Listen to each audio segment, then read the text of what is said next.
সাথে কিন্তু এক এক রকমের আচরণ করা হয়। আমাকে 18ই জুলাই ভোর রাতে বা মধ্যরাতে 3টা কি 3:30টার দিকে আমাকে তুলে নিয়ে যাওয়া হয়। আমি তো আমার ছোট বাচ্চা আমার কাপড়ে প্রস্রাব করে দিয়েছিল, আমার কাপড়টা ভিজা।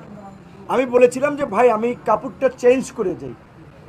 চিলে যেমন শিকার করে ঠিক অমনিভাবে গেঞ্জি এখানে আমাকে একেবারে চ্যাং দোলা করে আমাকে টেনে এসে নিচে নামালো।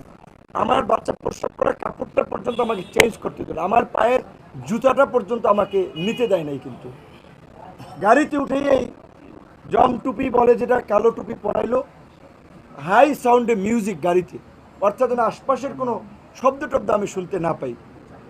তারপরে রাতেই নিয়ে গেল, নিয়েই চোখ মুখ বেঁধে জিজ্ঞাসাবাদ এবং সেই সাথে অমানবিক, মানে বলতে পারেন যে আপনার অমানবিক মারধর করে। এক পর্যায়ে আমার শরীরে কাঁপুনি চলে আসে, আমার মুখ দিয়ে লালা বের হয়ে যায়। তারপরে তারা ডাক্তার আনে। তাদের সিস্টেম কতটুকু মানে মানসিক নির্যাতন করার জন্য উন্নত সিস্টেম, এই নির্যাতনের পরে তার ডাক্তার আনে। ডাক্তার চোখ বাঁধা আমাকে ইঞ্জেকশন দেয়। আমি ইঞ্জেকশন দেয় কিসের ইঞ্জেকশন, এটা কি ভালো না মন্দ, না এর সাথে কোনো জীবাণু ঢুকাই দিচ্ছে, আমি তো জানি না। আমি চোখটা কাপড়টা একটু সরিয়ে ভদ্রলোককে দেখার চেষ্টা করেছিলাম, সে খাপ করে আমার হাত ধরে ফেলছে। পরে ওনারে কথা বলতে বলতে জিজ্ঞেস করলাম, উনি বলে আমাকে মাঝে মাঝেই এরকম আনে। তারপরে রাতে ঘুমেই পড়ি, সকালবেলা খাবার দেয় অন্ধকার ঘরেই। একটা ছোট্ট মহসিন হল, ঢাকা বিশ্ববিদ্যালয়ে যারা গেছেন, নিচে যে সিঙ্গেল রুমগুলো থাকে ওই রকমের একটা রুম, রুমের মধ্যে বাথরুম, লাইট নেই, খাবার দিছে মোমবাতি জ্বালাইয়া, খাবার দিছে মোমবাতি জ্বালাইয়া, দিনের খাবার না রাতের খাবার আমি জানি না। তারপর আবার জিজ্ঞাসাবাদের জন্য সকালবেলা খাওয়ার পরে নিয়ে গেল, পিছনে একটু সাউন্ড সেখানেও বন্ধ করেন, সাউন্ড বন্ধ মারধর করেন। করা হলো। কারণ হচ্ছে আমি নাহিদ এবং সার্জিসের সাথে ফোনে আলোচনার পরে ওদেরকে বলেছিলাম যে এই 8 দফা দেওয়া যায়। তখন বলছিল যে ভাই আপনি একটু লিখে পাঠান। আমি মেসেজ করে পাঠাইছি।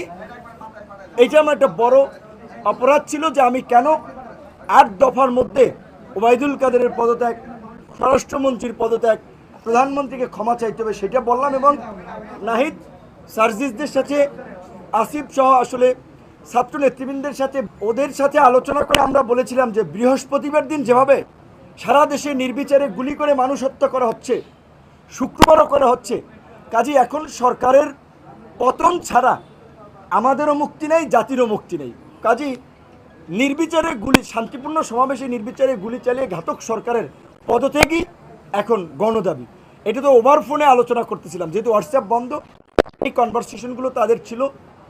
এই কারণে বিশেষ করে আমাকে বেশি টর্চার করেছিল। এবং ওই দিন নাহিদকেও নিয়ে এসেছিল, আমাকে চোখ খুলে দিয়ে নাহিদকে দেখছে যে এই কিন্তু নাহিদ, দুইটারই ক্রসে দিয়ে দেবো। নাহিদের হয়তো আমাকে দেখাইছে চোখ বেঁধে, বুঝতে পারি নেই, কিন্তু আমাদেরকে যে ক্রসে দিয়ে দেবে এরকমভাবে, যে কত শত শত মানুষ ক্রস ফায়ারে দিয়ে দিচ্ছে, তোর মতো দু একটা দিলে কী হবে, তাদের আচরণটা এরকম ছিল।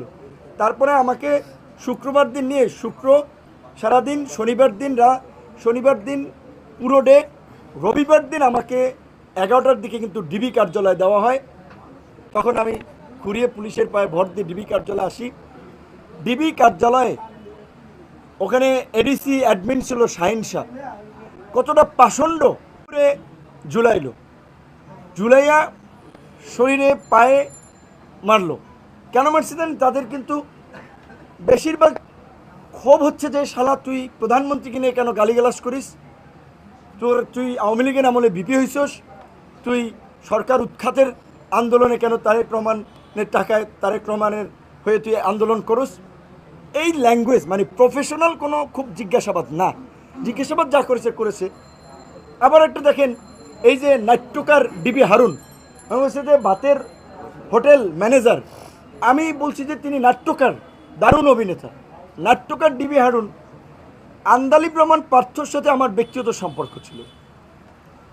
আমি ঈদের আগে তাকে বলছিলাম যে আমি একটু ওই ফ্যামিলি ক্রাইসিসে, আপনি 10 লাখ টাকা আমাকে ধার দেন, আমি আপনাকে আবার দিব। তো সে বলছে যে তোমার সাথে তো আমার ধারের সম্পর্ক না, ঠিক আছে এই এখন এইটা নাও, আর যদি মেকআপ না হয় আবার নিও। সে 4 লাখ টাকার ধার, মানে আমাদের একটা ব্যক্তিগত সম্পর্কে যে ঈদের আগে সেইটারে বানাইছে 64 লাখ টাকা দিছে নাকি, এখন কত ধরনের রং চং মাখাই প্রচার করলো। এবং এই যে ধরেন সেই সময় টিভি, 71 টিভি বা এরকম ধরেন আরও অনেকে রং চং মাখিয়ে প্রচার করেছে।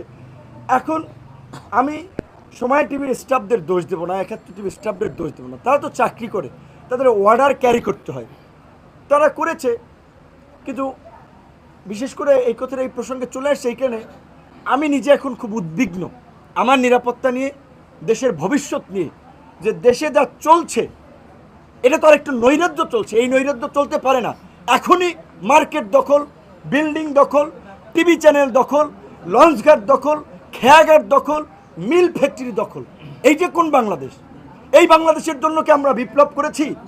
আজকে আমরা তরুণরা এই যে এখানে বসে আছে যারা 18 সালে কোটা সংস্কার আন্দোলন করার কারণে মাইরে ককটেল দিয়ে তারে বলছে বিপিনুরা রাশেদ, তারে এই ককটেল মিছিলে মারার জন্য দিয়েছে। প্রত্যেকটা এই শাকিলের মতো মানুষকে র্যাব আপনার অপহরণ করে নিয়ে